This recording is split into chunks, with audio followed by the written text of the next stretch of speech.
Sure.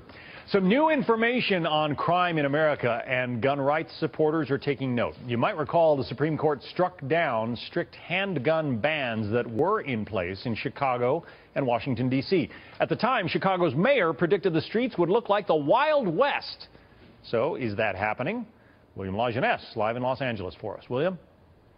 Well, John, as you know, conventional wisdom holds that more guns means more crime, and that's what many predicted after the court in a 5-4 decision ruled that Americans do have a constitutional right to own a firearm.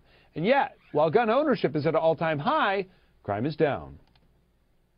I knew he was out there, and so I got my gun out of a drawer, went around there and let him have it. 82-year-old Charles Robbins took things into his own hands when a burglar tried breaking into his Florida home.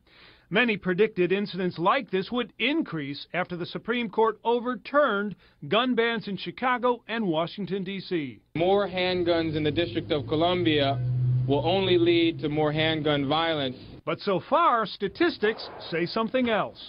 Murder rates have fallen nationally, but nowhere near close to the huge drop that we've seen in D.C. or now we've been seeing in Chicago. In Chicago and Washington, the homicide, violent, and property crime rates all fell after the Supreme Court's decisions that upheld an individual's right to own a gun. Letting people be able to go and defend themselves helps deter criminals from attacking. There's a lot of data out there, and you got to be careful about confusing what's going on out there. Anti-gun advocates say national crime rates have continued falling for a variety of reasons and believe the harm associated with guns far outweigh their benefit.